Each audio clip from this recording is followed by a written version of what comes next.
The 30th of August, 1933. Adolf Hitler stands before a sea of uniformed youth at a mass rally in Nuremberg, his voice booming across the gathering.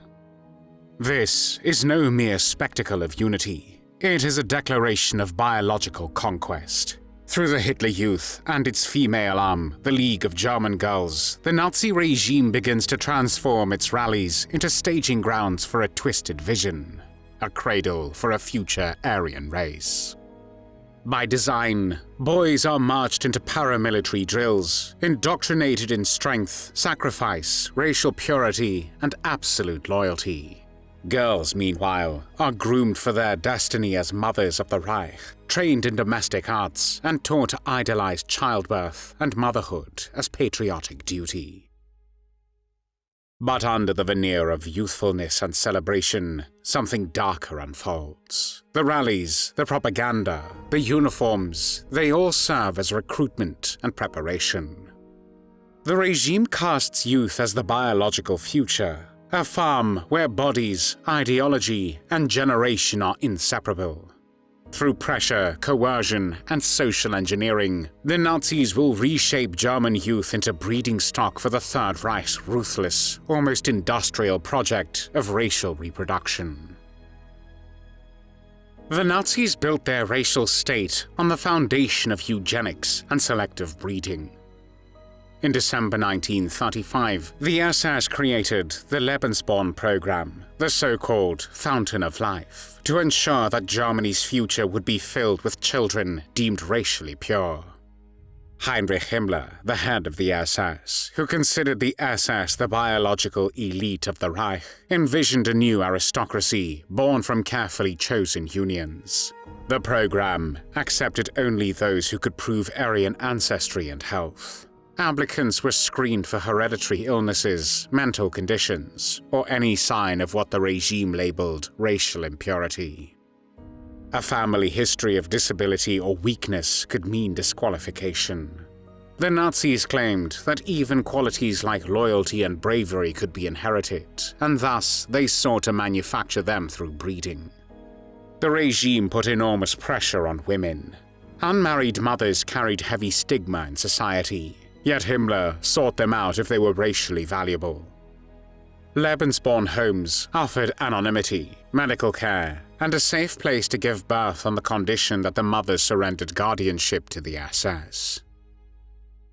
The children could be adopted into loyal Nazi families or raised in state institutions, cut off from their origins. At the same time, the state criminalized abortion for healthy women, while forcing sterilizations and abortions on those judged unworthy. In this way, Nazi ideology split society. To one group, motherhood was elevated as a patriotic duty, while another group was stripped of the right to reproduce. The program grew during the war. As casualties mounted, Himmler feared that Germany was losing too many racially valuable men.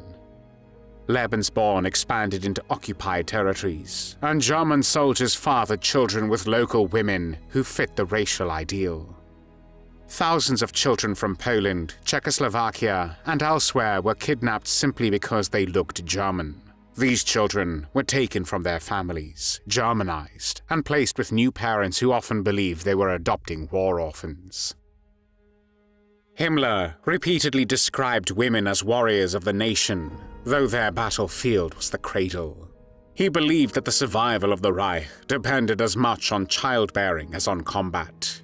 Nazi propaganda glorified mothers who produced many children, awarding them with the Cross of Honor of the German Mother, a medal that turned childbirth into a state-sponsored service. Posters, films, and speeches celebrated the Aryan family, with blonde children clustered around smiling mothers.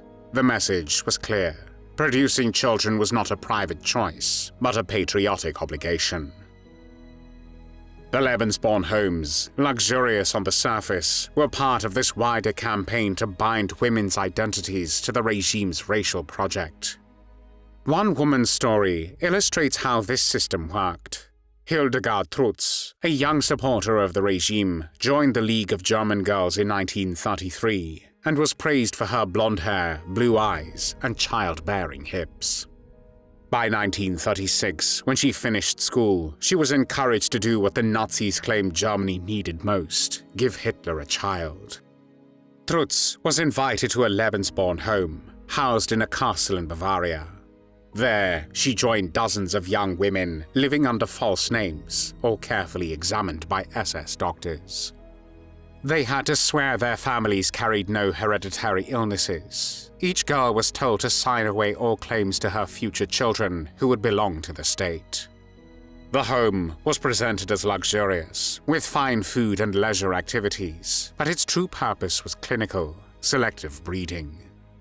The women were introduced to tall, blonde SS officers, whose identities were kept anonymous. They spent days socializing, and were then told to choose a partner who matched their own features. Trutz recalled her excitement. On specific nights, she and other girls were required to receive their chosen officer. She later described the encounters as acts of loyalty to Hitler, rather than intimate relationships. When she became pregnant, she was transferred to a maternity home. After giving birth, she nursed her son briefly before he was taken away to be raised by the SS. She never saw him again. Her story was not unique.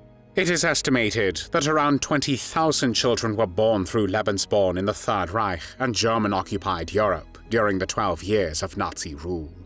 Many grew up without ever knowing their parents, and after the war, most faced stigma and secrecy surrounding their origins. Beyond the official breeding program, Nazi youth rallies themselves became breeding grounds. The League of German Girls was nicknamed the League of German Mattresses because of its association with sexual promiscuity. Leaders openly lectured girls on the importance of producing children for the Reich. In some cases, illegitimate pregnancies were celebrated rather than condemned. Parents complained that the movement undermined their authority and encouraged their daughters to disregard traditional morality. Camps for boys and girls often stood side by side, and contact was not only tolerated but quietly encouraged. At the 1936 Nuremberg rally, nearly 900 girls from the League of German Girls returned home pregnant after encounters with members of the Hitler Youth. By 1937, the situation had grown so visible that officials were forced to prohibit mixed camping, but the culture of sexual encouragement persisted. The Nazis had redefined morality. What mattered was not chastity, but the production of racially desirable children. For the regime, a young woman's highest calling was to bear children for Hitler's future. When Germany fell in 1945, the Lebensborn children carried the scars of their origins into a hostile world. Many were ostracized as Nazi babies, shunned by their peers, or hidden away in orphanages. In Norway, where thousands had been fathered by German soldiers, these children were sometimes labeled as traitors, punished for the circumstances of their birth. Others struggled with fragmented identities, never knowing their parents or learning too late that they had been kidnapped from their true families in Eastern Europe. For their mothers, the end of the war often brought lifelong grief. Some were vilified as collaborators, while others lived with the silent trauma of never recovering their children. The reality of these policies was far more destructive than the propaganda promised. Lebensborn homes claimed to provide comfort and modern care, but complaints about poor medical treatment circulated. Most women still sought abortions despite harsh penalties, and the program never reached the numbers Himmler had dreamed of. The official births within Lebensborn homes in Bavaria and other regions of Germany numbered only about 7,000. Far more children were kidnapped abroad and forced into German families. For the women, participation often meant exploitation masked as duty. For the children, it meant growing up with lost identities, separated from their families, and stigmatized long after the war ended. In the end, the Nazi breeding farms left behind broken families, stolen childhoods, and a legacy of shame. Himmler's dream of a racially elite aristocracy never materialized. Instead, the program stands today as a chilling reminder of how ideology can corrupt even the most intimate aspects of life, turning love, sex, and motherhood into instruments of a brutal state.